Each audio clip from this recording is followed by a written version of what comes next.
أشد خلقا أم السماء بناها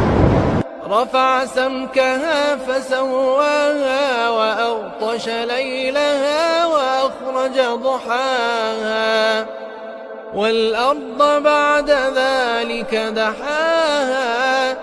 أخرج منها ماءها ومرعاها